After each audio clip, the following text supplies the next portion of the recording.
Here's Rob's forecast.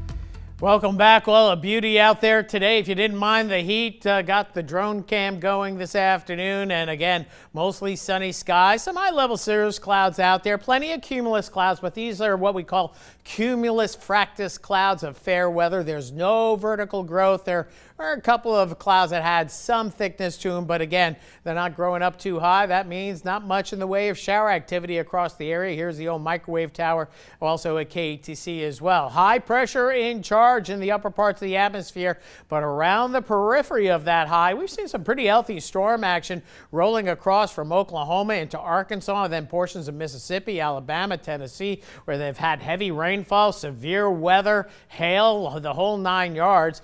Fortunately, that stays away from us. But as this high pressure nudges a little bit to the west toward, say, Friday into Saturday, that could open up the door for some of this energy to kind of wrap around and give us some rain chances. So rain chances are down, but not completely out in our longer term forecast. So big picture across the lower 48, some heat advisories back to the west where the heat's going to be turning on as well.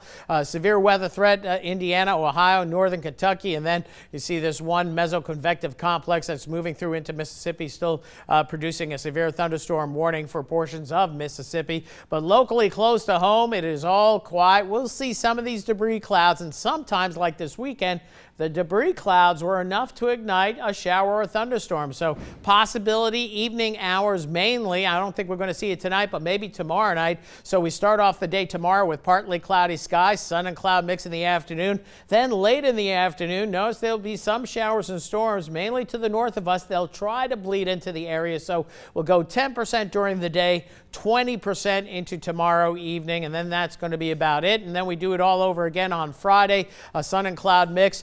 Stronger storms, but they generally bypass us off to the north and east and move southeastward toward eastern Louisiana and Mississippi. Saturday, we'll have a better chance of some of these storms building back southwestward towards us, so rain chance up to a whopping 30%. Otherwise, it's big heat with that ridge of high pressure dominating our weather pattern.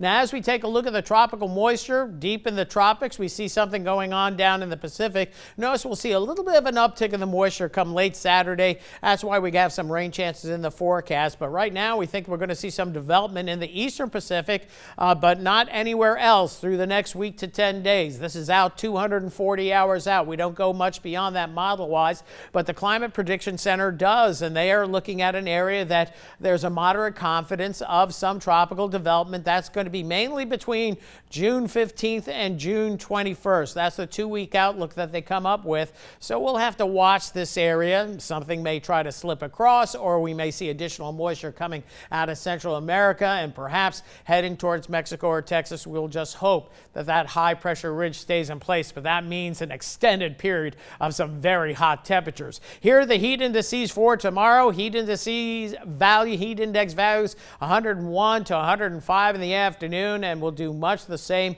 as we head into Friday. Notice the effect of showers and storms off to the north and east of us. That'll cap that heat index. And again, prime time for that high heat index, anytime between noon and 6 p.m. will be above the mark, above 100, as high as 103 or 104. That means there'll be a few spots in Acadiana that see 105 or 106 for sure. So another quiet night ahead. It's going to be a muggy one with 74, 75, the low for tonight. Then for tomorrow, that sun and cloud mix. It could be the hottest day of the year to date. We might have hit 93 today. We've hit that already a couple of times. 95 the projected high tomorrow with a westerly wind, and there's more mid-90s where that came from. Friday, maybe a little bit in the way of relief, but not much.